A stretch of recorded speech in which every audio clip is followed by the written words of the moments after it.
Portal de noticias de Prensa TVN.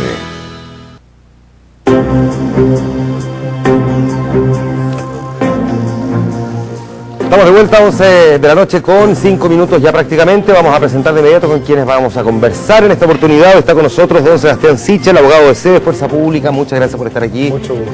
Bienvenido.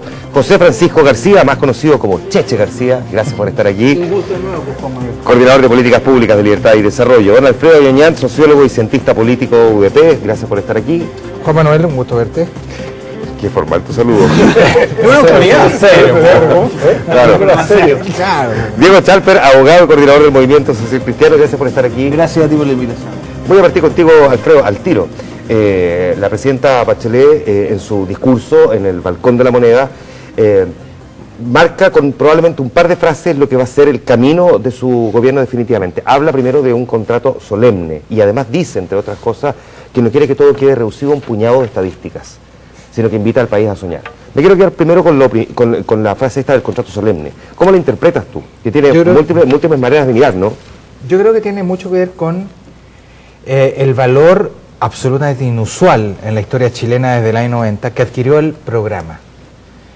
Los críticos del programa, incluso internos en la nueva mayoría, han hablado de que esto se transformó en un acto de fe o en un bien de fe o objeto de fe o lo que sea, pero en cualquier caso efectivamente las ideas del programa hoy día amarran y presumen comportamientos, presumen estrategia, presumen política, y me parece que va a ser muy difícil salirse de eso, y en buena hora, porque creo que el programa se adecúa a un cierto estado de las percepciones y las creencias en la sociedad chilena, y que son muy distintas a las que existían o prevalecían hace 5 años atrás. De manera que esa primera frase tiene que ver con ese componente del problema. Por lo tanto, este va a ser un gobierno, aquí me quiero expresar lo más precisamente posible. Este es un momento profundamente ideológico en Chile, pero quiero entenderlo de la mejor manera posible para que no se produzcan confusiones. Estamos experimentando un momento muy especial en la vida de los pueblos, y Chile lo está viviendo por primera vez desde el año 75 o algo así. Estamos viviendo un momento en donde se aprecia una brecha hegemónica. El modelo, suponiendo que todos entendemos qué es lo que estamos entendiendo por modelo, y da lo mismo que es lo que entendamos por modelo, el hecho es que están en discusión ideas que durante 35 años fueron evidentes. Y cuando la presidenta hace referencia al segundo componente que tú mencionas, a lo que está haciendo referencia es a la necesidad de resignificar la realidad. Vale decir, a darle sentido a lo que durante 3 décadas y media fueron ideas evidentes que hoy día dejaron de serlo. No hay ninguna garantía de que eso pueda ocurrir. Esto no está garantizado. Está abierta la brecha y hay una oportunidad política para la centroizquierda de que esa brecha se colme con ideas distintas. Pero no es evidente que esto ocurra. Y me importa decirlo porque desde hace ya meses se está hablando de que se abrió un nuevo ciclo. Este nuevo ciclo o puede ser muy largo o puede ser brevísimo. ¿Por qué? Porque si no se colman las brechas hegemónicas con ideas nuevas o a lo menos distintas, la brecha se colma con lo que es conocido, con ideas que son las ideas que prevalecían en un antiguo sentido común y que hoy día están en disputa. Por lo tanto, no demos por sentado que esta brecha hegemónica se va a colmar con ideas, para decirlo en simple, con ideas de centroizquierda así mecánicamente. Esto es bastante más complejo de lo que se cree, porque existen los fenómenos de restauración conservadora. Eso existe, y eso puede producirse.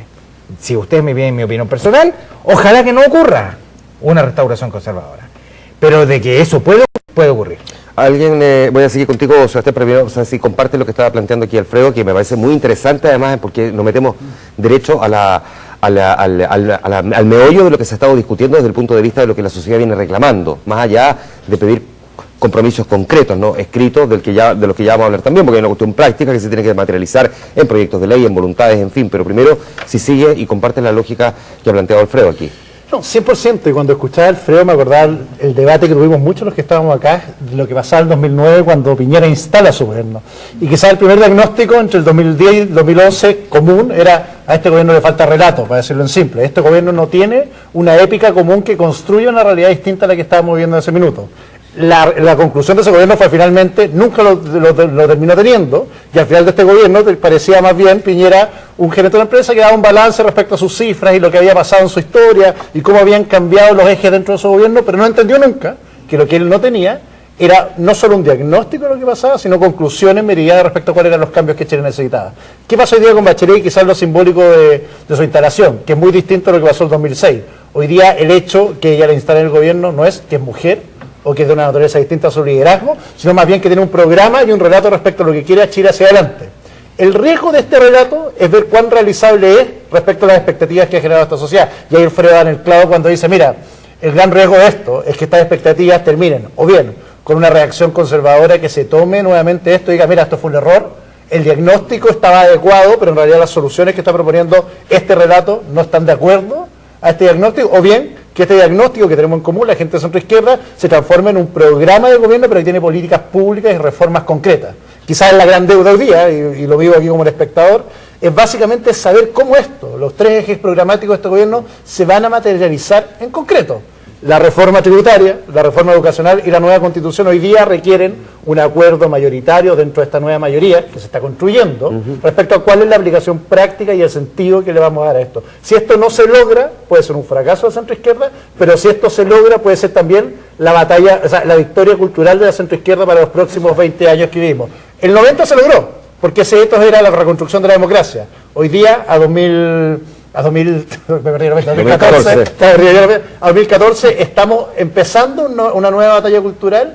¿Cómo la vamos a ganar? Cuando estas ideas, que son grandes relatos, se transformen en políticas públicas concretas y con sentido en lo que viene hacia adelante y ojalá mayoritarias. Déjame, antes de seguir avanzando, en este punto que ustedes están planteando, quisiera preguntarle a ustedes dos también si primero comparten esto, porque entre otras cosas, la propuesta de los candidatos de centro derecha, las propuestas presidenciales, no hacían en ningún caso referencia a esto. De hecho, más bien tendían a lo contrario, a señalar que el chileno estaba bien y lo que había que hacer era profundizar en ese bienestar exhibido a través de estas estadísticas a las que hizo referencia también Michelle Bachelet. Y quisiera saber si ustedes comparten ahora, puesto así, leyendo lo que la ciudadanía finalmente expresó en las urnas, si es esto lo que está pidiendo el chileno, independientemente de cuál sea ese cambio y quién lo llene, como dice Alfredo.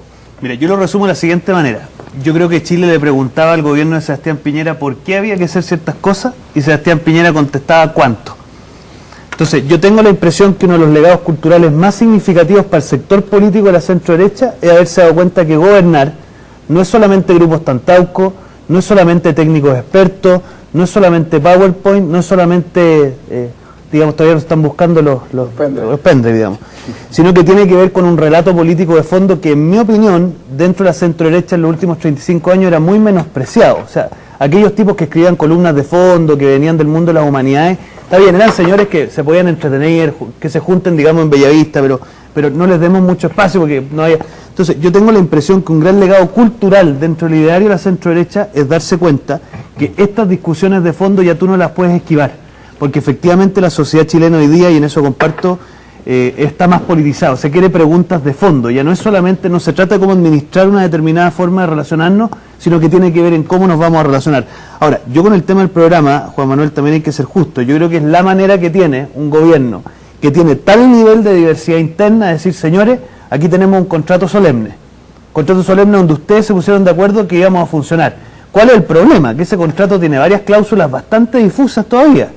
Porque si uno lee el programa y lo lee con atención, yo me di la pega a leerlo de nuevo antes de venir para acá, hay varios pasajes del programa de Bachelet en materia de la reforma tributaria, en qué se va a traducir, cuál va a ser la bajada, esta reforma de educación, va a ser una gratuidad gradual o no va a ser una gratuidad gradual, en materia de la Asamblea Constituyente, la reforma de la Constitución, bueno, ¿en qué se va a traducir? Entonces, la gran pregunta va a ser, si este grupo humano, que va desde el Partido Comunista hasta la Democracia Cristiana, que suscribe un contrato solemne con cláusulas difusas, cuando llegue el momento de materializar esas cláusulas difusas, van a estar de acuerdo o no. Lo que uno observa, en lo poco que llevamos, es que parece que la convivencia no va a ser tan simple. Y ahí es donde yo creo que la gran dificultad que va a tener Michelle Bachelet, junto a lo que decía Sebastián, de las expectativas, es cómo este contrato solemne no termina por ser una camisa de fuerza, más que una posibilidad de construir un relato colectivo, y lo que hace finalmente es demostrar una imposibilidad de un partido comunista y una democracia cristiana de poder construir un relato político común. Te pregunto a ti lo mismo entonces, José Francisco. Bueno, yo creo que el debate de la hegemonía es muy interesante, porque yo creo que efectivamente una de las cuestiones que ha enfrentado la centro derecha y que ha sido de las cosas dramáticas es efectivamente un movimiento, lo que fue en el fondo el año pasado una derrota cultural.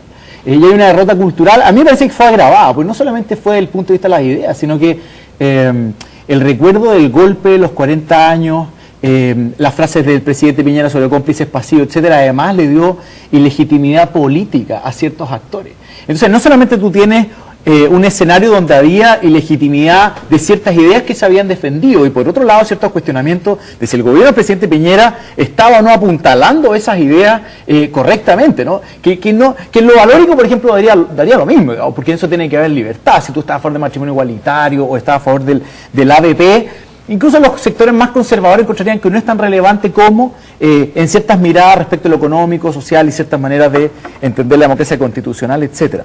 Pero en ese debate, no solamente entonces salió trasquilado esto que se ha llamado, mal llamado el modelo, digamos, sino que también cierta legitimidad de ciertos actores. Y eso me pareció relevante. Entonces, la hegemonía, este péndulo, que corre del consenso, digamos, de los últimos 30 años, hacia un nuevo escenario que, como dice Alfredo, está abierto.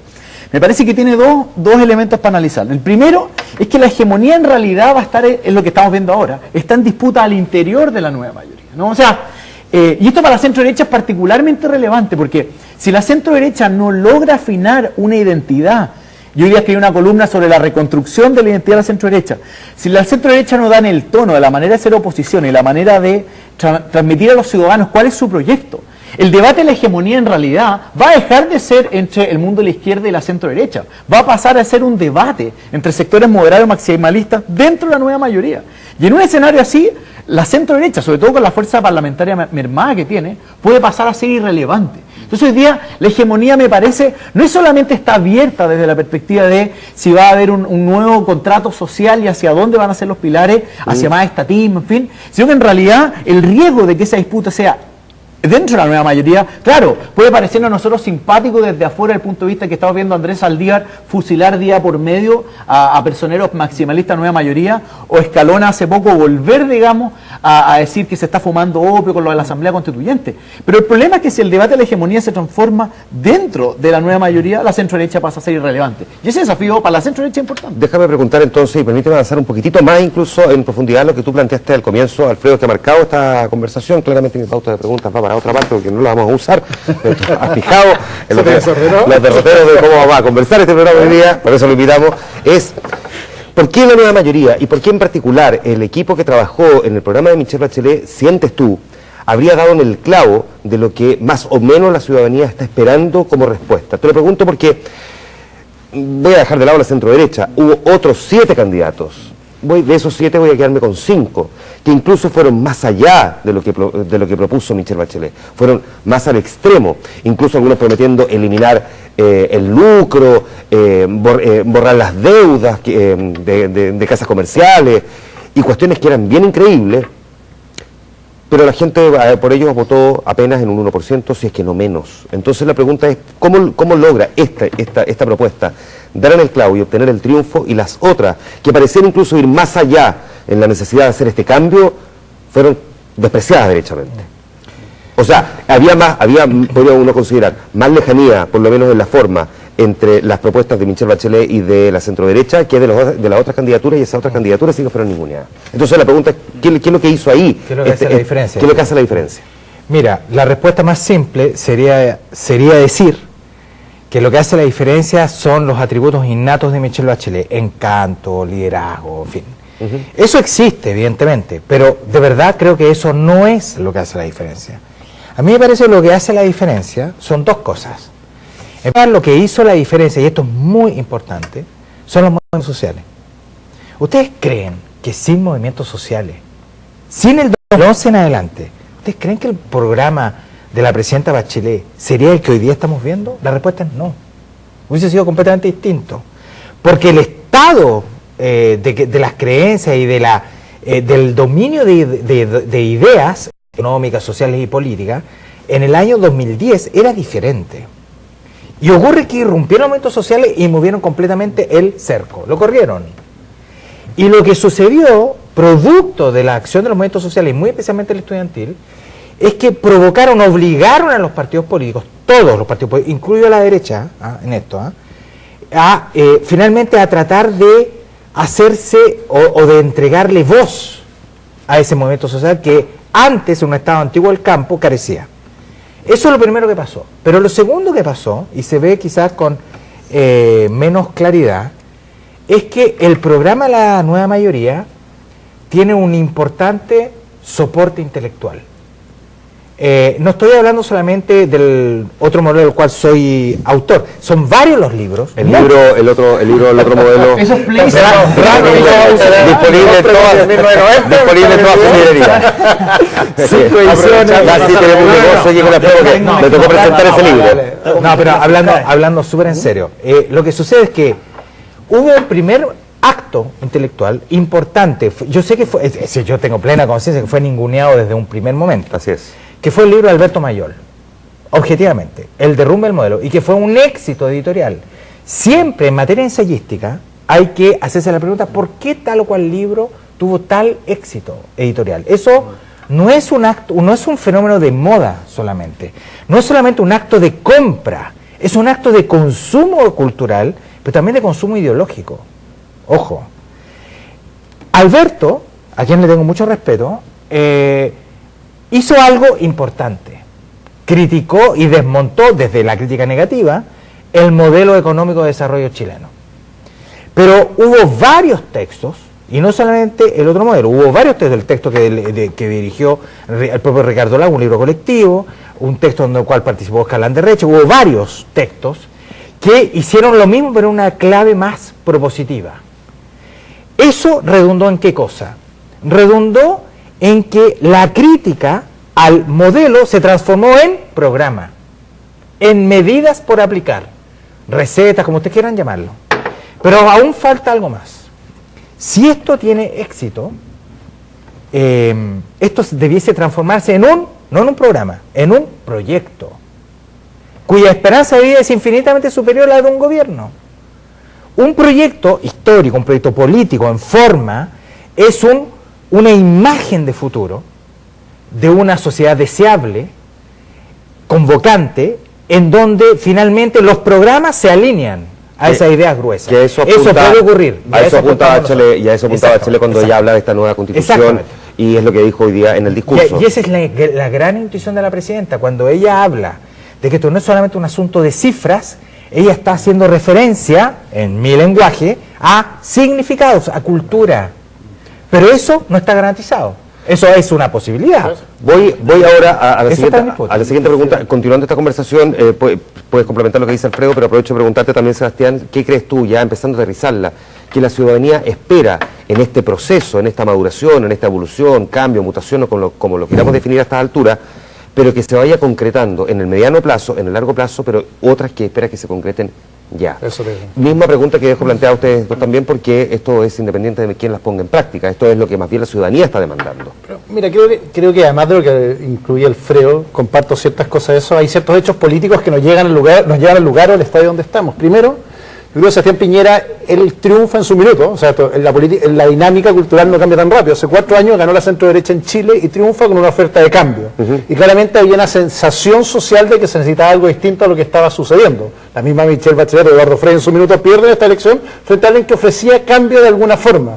El problema es que Piñera fue un presidente de otra época. Si uno pudiera trasplantarlo, era más bien un presidente de los 90, avasallador, empresario exitoso, más bien un quinto gobierno de concertación de cierre, que más que un gobierno con una épica propia. Por lo tanto, lo que resultó de esto es una ciudadanía insatisfecha con una promesa de cambio no resuelta, porque el que lo tenía que resolver no tenía el tipo de liderazgo para esta resolución. Entonces, ¿qué engarza Michelle Bachelet con eso? Ella es un liderazgo de otra época, no solo sino que representa su simbolismo de mujer programático de un minuto a otro. Entonces, el problema, y este es el problema que tenemos que resolver, es cuánto de esto es realizable o no realizable cuando las expectativas son tan altas que la satisfacción claramente puede ser menor a las expectativas deseadas. Porque yo la veía con un taxista que siempre la sabiduría popular más interesante en esto, me decía, mire, yo espero que la reforma tributaria haga que los ricos queden pobres y yo quede rico. Era una forma rápida de decirlo. Y en realidad tenemos una reforma tributaria que a lo que hemos visto no es ese su objetivo, sino recaudar más para tener gastos permanentes hacia adelante.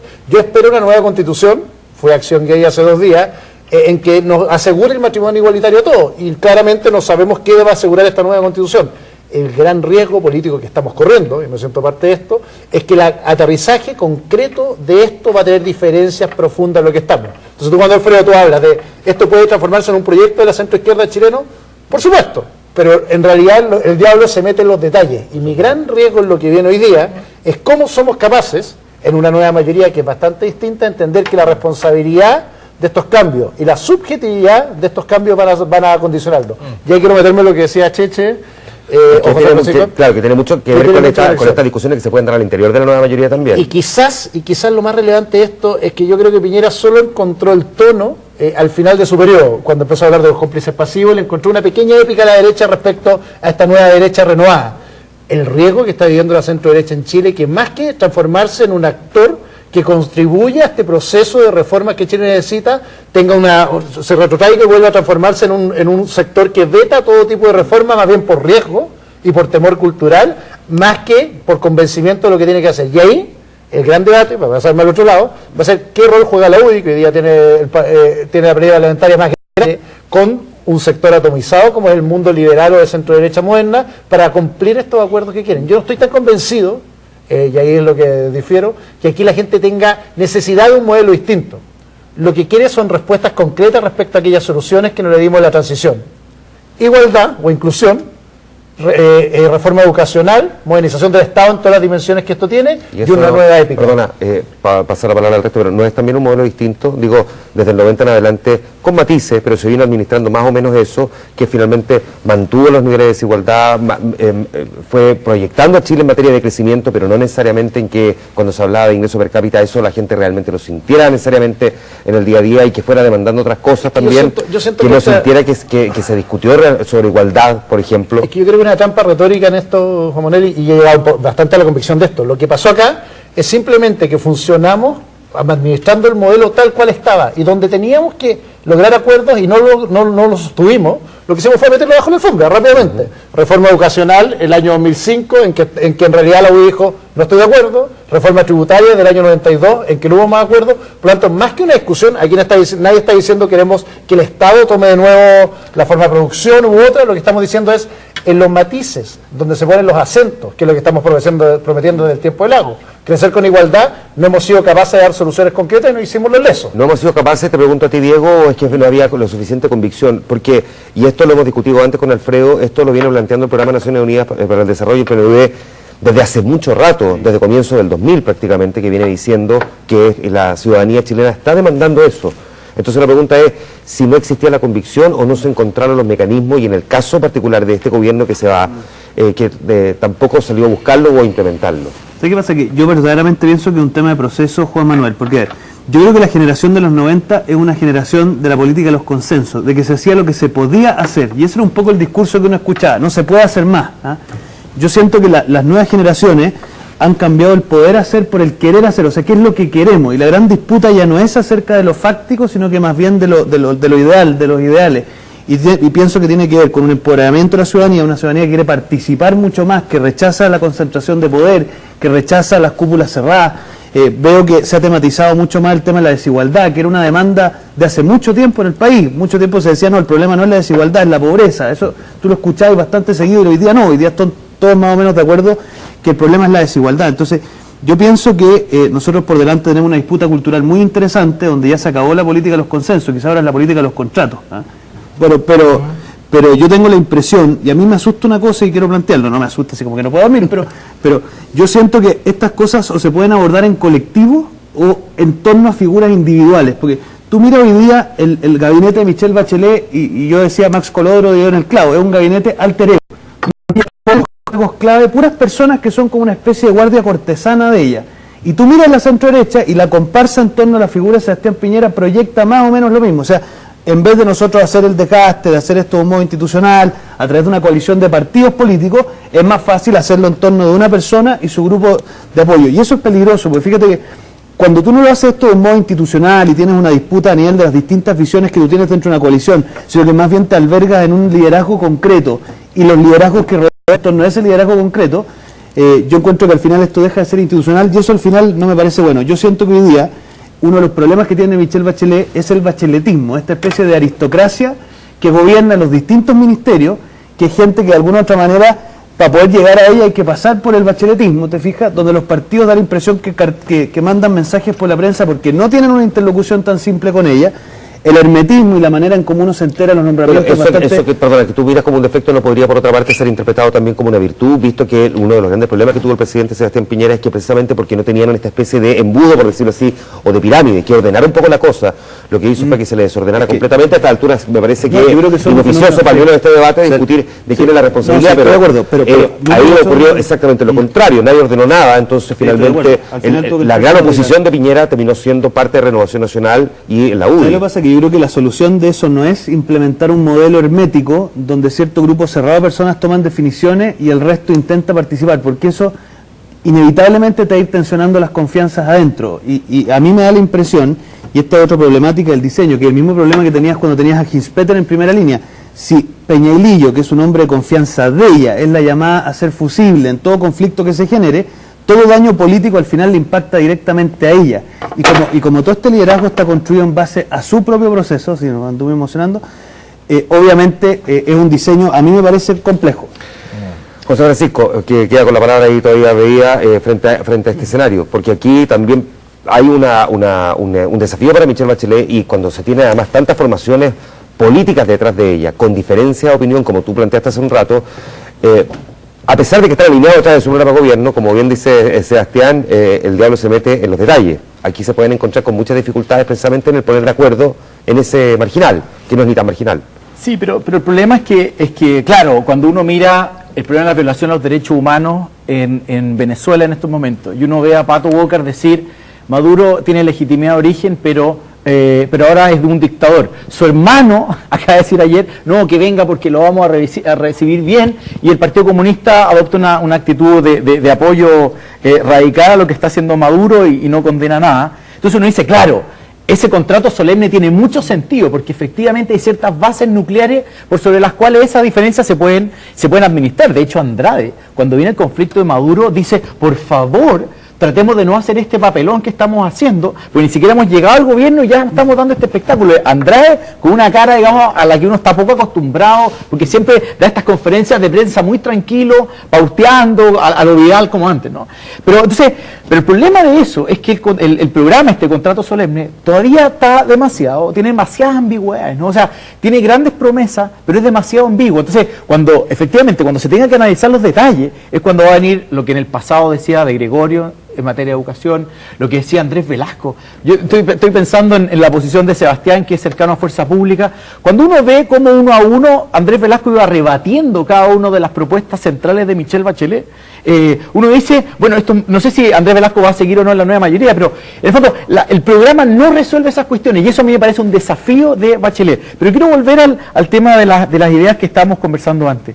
A mí me parece que se puede frivolizar el debate demasiado, porque estamos con estos contenidos tipo desigualdad, que hoy día mencionó la presidenta Bachelet, como su gran objetivo político, pero la desigualdad por sí sola, y estar hablando permanentemente de desigualdad, a mí me parece que puede terminar un problema, y al frivolizarlo va a hacer, y esto es lo dramático, en un país que ahora se está acostumbrando a alternarse en el poder, que mientras se construye este proceso político, lo que llama Alfredo, la construcción hacia un proyecto de ideas o de programas hacia un proyecto, uno puede verse en la vuelta de la esquina con Sebastián Piñera volviendo a la moneda del 2017. Entonces, ¿en qué queda parado el proceso de cambio si no se le da contenido más exacto? Y no estoy pensando en un contenido programático, yo no estoy viendo el detalle de la reforma tributaria, va mucho más allá de eso. Y quiero terminar con esto. Espera, es que para no decir no, muy adelante. Muy temprano hoy día, entonces, demasiada información a esta hora de la noche. Primero, ¿a qué te refieres con frivolizar? Cuando tú dices frivolizar es que se termina utilizando el concepto de desigualdad, como por ejemplo el lucro, al final el lucro, sana, hasta en comercio, digamos. Entonces hablemos de desigualdad. Un liberal como yo, ¿cuál es el problema de desigualdad? Es la desigualdad de oportunidades. Esa es la manera en que yo lo veo. A mí me parece que lo planteó bastante bien fue el libro de Andrés Velasco con Cristóbal Uneus. ¿Qué es lo que dijeron ellos? ¿Cuál es el problema mayor de desigualdad de oportunidad en este país? Que cuando uno mira el decil más rico con el decil más pobre, en el decil más rico hay 2 empleos por hogar. En el decil más pobre hay 0,5. Y en realidad esto está focalizado en grupos muy específicos. Mujeres, jóvenes, jefas de hogar. Uno podría corregir el Gini, ¿no? Y ellos muestran esos números, tratando de poner un shock, digamos, de empleo en los deciles más pobres, especialmente en las mujeres, digamos, ¿no? Entonces cuando uno dice, bueno, pero ¿cuál es este concepto de desigualdad? Yo la manera en que entiendo la desigualdad es de manera muy concreta. Hay otras formas de manifestar la desigualdad, pero si yo tuviera que ponerle contenido, hay una cierta desigualdad de oportunidad que se manifiesta en la falta de acceso a las mujeres jóvenes, pobres, jefas de hogar. A eso te refieres con contenido y no necesariamente a lo que viene escrito. Que no sea desigualdad como una consigna simplemente, porque eso no va a contribuir al debate. ¿Me permite? Alfredo, por favor. Esta es una discusión bien interesante, porque este es uno de los pocos espacios donde uno de verdad puede dialogar y si hay discrepancia es bienvenida. Mira, aquí la pregunta es, ¿en qué podría consistir un modelo distinto? Y aquí voy a decir algo para el mundo de la izquierda, que es desde donde yo vengo, va a sonar chocante, pero hay que decirlo. El modelo distinto supone capitalismo, no supone otra cosa, pero no cualquier capitalismo. Existe en la literatura una cosa que se llaman los VOC, Varieties of Capitalism, las variedades de capitalismo. Aquí hay una variante del capitalismo que se instaló en Chile, que es una variante extraordinariamente radical, que es una variante neoliberal en donde finalmente la discusión está puesta entre cómo finalmente las necesidades y las preferencias individuales son satisfechas. O las necesidades individuales son satisfechas por la vía de soluciones privadas, por la vía del mercado, o y eso introduce diferencias, que es el discurso de la derecha, en donde finalmente para satisfacer necesidades individuales hay que elegir. Las personas deben elegir la manera de cómo satisfacen sus necesidades privadas, personales, que no son compartibles, porque son personales, versus otras soluciones en las cuales yo me inscribo en calidad de individuo que hace suya un cierto ideal socialdemócrata, en donde es muy importante que ciertas necesidades sean satisfechas por igual, para todos, porque el bien que está siendo satisfecho es tan importante que no es aceptable desde un cierto punto de vista moral. Ese es el famoso texto de Michael Sandel, en donde ciertos bienes no pueden estar sujetos al imperio del mercado. ¿Por qué digo esto? Porque yo entiendo, Cheche, que ciertas necesidades o ciertos ideales puedan ser resueltos o satisfechos por la vía de un ideal de igualdad de oportunidades. Hay ciertas cosas en donde a mí no me interesa la igualdad de oportunidades, lo digo así, de brutal. Me interesa la igualdad de resultados, que eso es entrar en el paradigma contrario. Ese es el paradigma, eso es un paradigma distinto, tan legítimo como el paradigma de la igualdad de oportunidades, dicho de paso, ¿eh? Aquí no hay nada ilegítimo. Este es un debate que siempre lo deberíamos haber, o sea, hace mucho tiempo que lo hubiésemos haber tenido. Por eso está el momento ideológico. Por eso es que este es un momento altamente ideológico, pero créanme, en el mejor sentido de las palabras, esto es algo que necesitábamos como comunidad. Perdona, y voy al tiro con eso, pero tu experiencia, la manera en que tú has logrado observar cómo se han ido conformando también estas discusiones al interior de la nueva mayoría y en general en los equipos que empiezan ahora a trabajar, ¿sientes que efectivamente esa discusión que tú dices que era necesario que se diera antes y que debiera darse ahora, tú crees que se va a dar?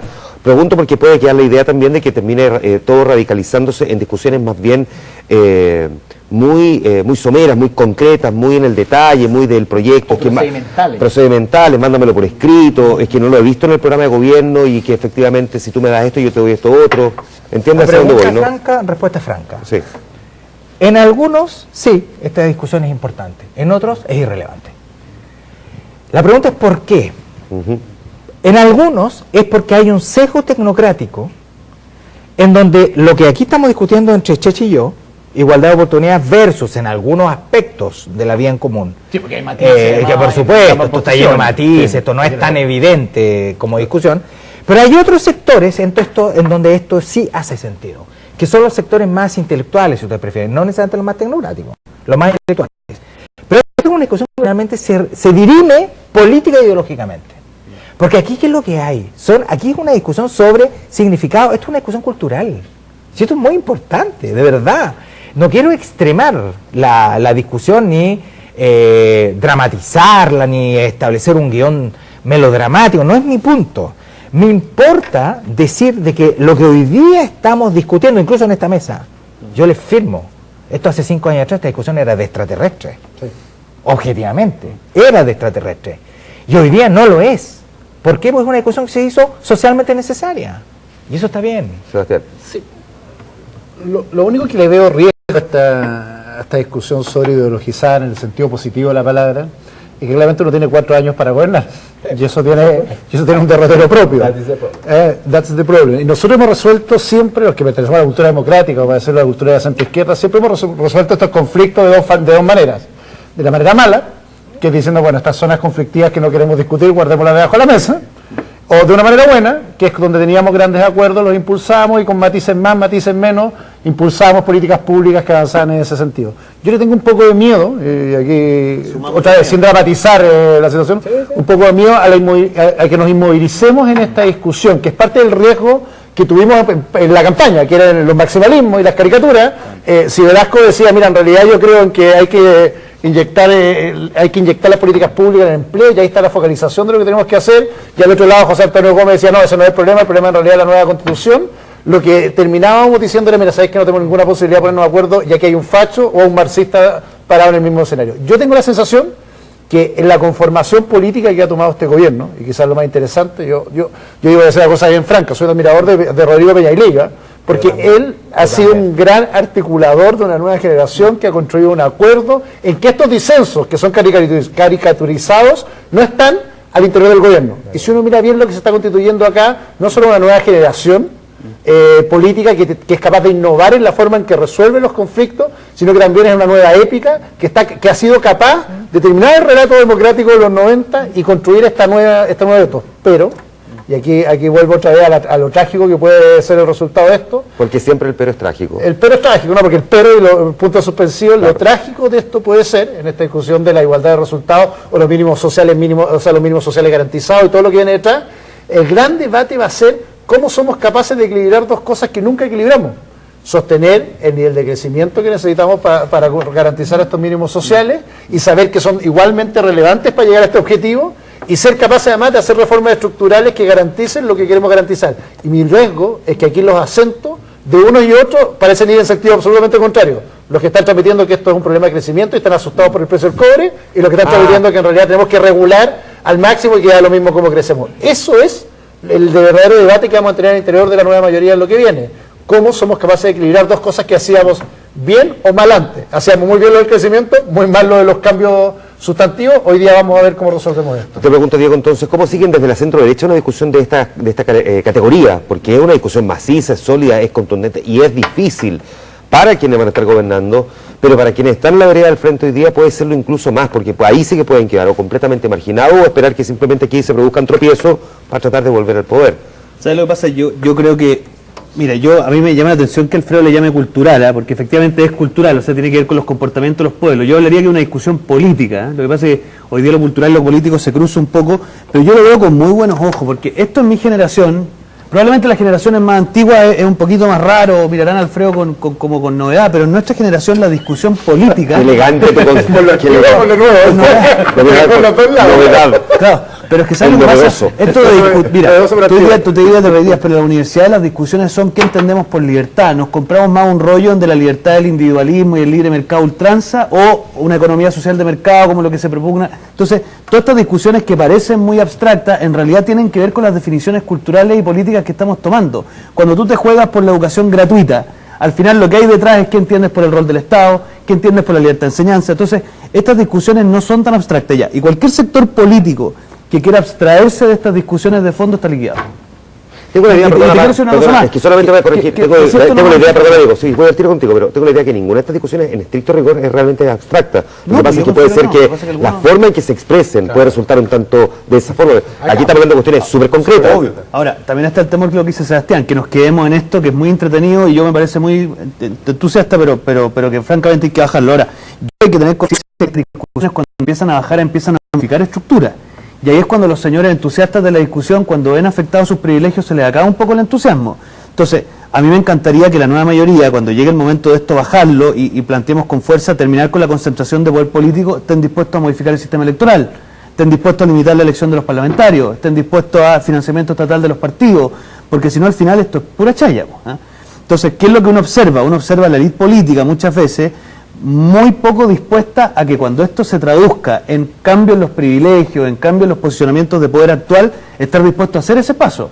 Y ahí es donde yo quiero ver si toda esta discusión tan entusiasta por fortalecer la comunidad, por tener una presencia más fuerte por parte del Estado, se traduce realmente en que los señores suelten un poquito, no voy a decir la palabra. Entonces, la teta que les ha dado a comer durante mucho tiempo. Entonces, yo lo mismo observo en la élite económica del país, cuando mira con estos procesos con mucho temor, porque obviamente también va a alterar un poquito las maneras en cómo hay correlaciones también en materia económica. Y yo creo que hoy día Chile es un país profundamente concentrado económicamente.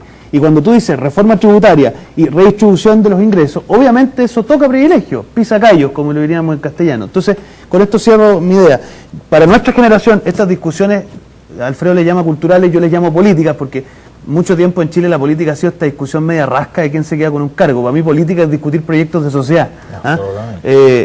Para nuestra generación no tiene ni una novedad. Yo siento que la generación nuestra, y hay algunos exponentes ya con cargos de representación popular, está en estas discusiones, y yo pienso que lo que viene por delante es qué modelo de sociedad, qué ideas van a ser las que predominan. Y eso está en disputa, yo creo que es lo que está... Hemos hablado de los actores políticos, hemos hablado de los actores sociales. Alfredo hace rato mencionaba la importancia que ha tenido, entre otros, los estudiantes, pero Cheche, yo le pregunté el otro día en una larga conversación al presidente de la Confederación de la Producción y del Comercio, Andrés Santa Cruz, a partir de esta misma discusión, cuando en otras naciones del mundo fueron proactivamente los empresarios los que salieron a plantear la necesidad de contribuir con más impuestos, porque sentían que, a mí me carga el concepto, la descripción, pero al final es como el que quedó acuñado, ¿no? Comprar paz social, sentían que si ellos no contribuían más, finalmente se les iba a desbordar. Pero aún así, incluso en esos países, se ha empezado a generar la idea de que es necesario un cambio más profundo que el que simplemente, como dice Diego, algunos suelten la teta, y en este caso podríamos considerar también a los, no sé, ahora te reís, po. Sí, ahora te reís. Yo te da risa. Claro, que no solamente se refieren al mundo político, sino que al mundo económico. ¿Tú crees que primero ellos entienden en esta concepción exactamente la discusión en la que está hoy día parado Chile? Y segundo, ¿cuán dispuestos están a hacerlo por voluntad propia, más allá de si se lo imponen por ley? Bueno, a mí lo que me llamó la atención fue este acuerdo que estaba sacando adelante con la CUT, ¿no? Que fue bastante proactivo y en algún sentido se adelantaron a lo que podría ser este gobierno en esta típica lógica que además es muy europea, digamos, ¿no? De país nórdico, de tener estas tres patas en la mesa, ¿no? El gobierno, los empresarios, los trabajadores. Y a veces incluso lo llamamos stakeholders, ¿no? Otros miembros de la comunidad. Ahora, pero efectivamente, obviamente la relación de la derecha y los intelectuales siempre ha sido una relación compleja, digamos, ¿no? Y como bien decía Diego, en general, los tecnócratas típicamente se han impuesto por sobre los intelectuales, pero, y esto la cuestión es paradójica, claro, probablemente esta sobreintelectualización, más que sobre ideologización, esta sobreintelectualización que puede haber en la nueva mayoría, y aquí una nota al pie para discrepar de Sebastián. Lo que pasa es que, claro, los acuerdos, los consensos en el nivel constitucional, pero no empiezan a decir el cuento del veto de la centro derecha en la ley educacional o en materia tributaria si no tenemos voto en el Congreso para parar nada, exacto. Entonces, en el fondo, claro, pongámonos en el plano constitucional. Ahora, dicho eso, claro, probablemente compita contra esta sobreintelectualización de lo que está pasando.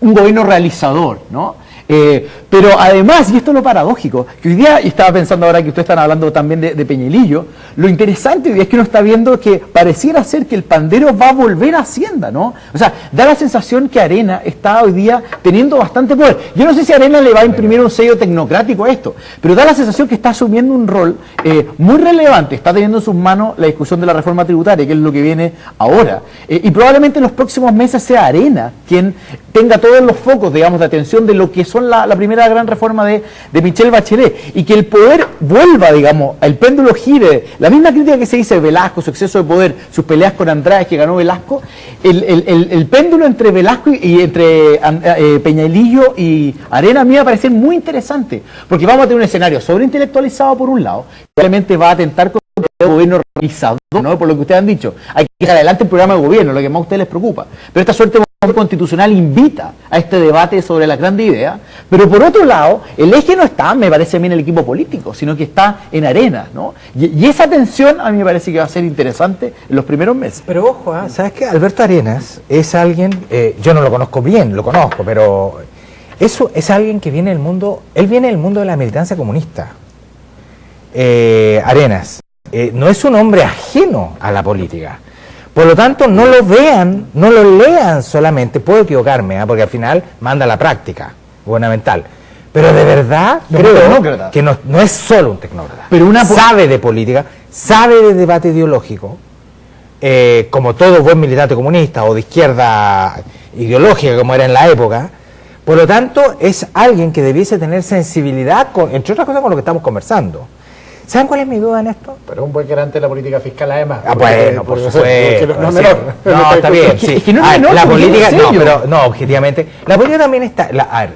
Yo nunca he estado en el gobierno, pero me parece evidente que gobernar está hecho de restricciones. Por supuesto que hay restricciones. La primera gran restricción, ¿cuál es? Es la democracia. Esa es una primera gran restricción. No se puede hacer cualquier cosa. Uno no gobierna e impone políticas porque se le ocurrió. Esa es la primera gran restricción, pero también hay restricciones en las creencias que acompañan el desempeño económico, el manejo económico. También hay creencias ahí, y eso también constituye una restricción. Me parece que esas restricciones se movieron, objetivamente. Hoy día ya no necesariamente estamos hablando de la misma concepción de la, comillas, responsabilidad fiscal. Nadie va a hacer locuras en esto, objetivamente hablando, nadie. Pero al mismo tiempo, hace 5 años atrás, era inimaginable, ni siquiera Andrés Velasco, que yo lo quiero mucho, pero Andrés Velasco hace 5 años atrás era inimaginable una reforma fiscal que supone, con fruto, sin fruto, lo que sea, pero era inimaginable, no era una discusión. Freno al postnatal. No, pero bueno, sí, exactamente. Y eso lo hace un gobierno de derecha, y ahí hay algo por lo cual preguntarse. ¿Saben cuál es mi gran duda en esto? Es una pregunta abierta, no tengo respuesta. Es si la política real, la que está en el Congreso, va a poder acompañar esto supone un nivel de calidad de la política muy alto. Dilo, que siento que te estáis dando una vuelta para decir no, si está a la altura. Si está a la altura. Yo tengo la duda si la política real va a estar a la altura de esto. Ya, es que quiero responder algo porque venía de Diego y lo tocó Alfredo hoy día. Aquí en el debate, desde el gobierno, desde el Poder Ejecutivo, siempre centraliza toda la discusión, pero hay dos cosas que son parte del supuesto, al menos del modelo que tenemos más allá de la reforma, que es calidad de la política y calidad de los mercados. Y tú lo dijiste muy bien por la CPC además.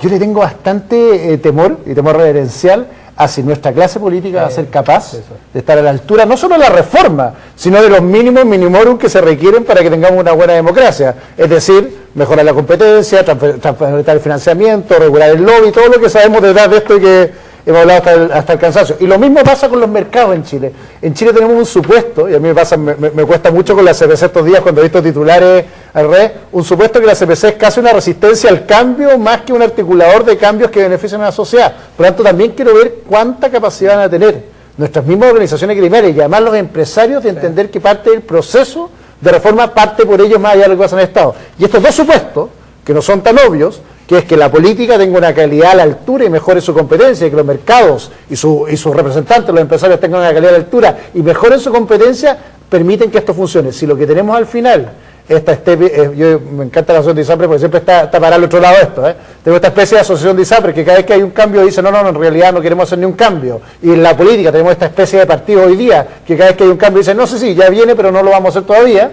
Lo que nos va a pasar es que vamos a tener un ejecutivo que va a venir a una velocidad distinta de lo que está pasando en el resto de los actores sociales, y vamos a enfrentarnos otra vez a esta crisis o esta catarsis final diciendo no pudimos hacerlo porque no fuimos todos capaces de lograrlo. Se me está yendo el tiempo, me queda muy poquitito, pero por lo mismo quiero preguntarte, Alfredo, y después sigo con ustedes porque tú lo planteaste al comienzo, pero quiero definirlo bien. A partir de esta discusión, y visto además de esto último que tú describes sobre si van a estar los políticos o no a la altura de las circunstancias, a lo mejor es muy lineal o binario de la manera en que lo voy a plantear, pero tengo que decirlo así porque es la única que se me ocurre.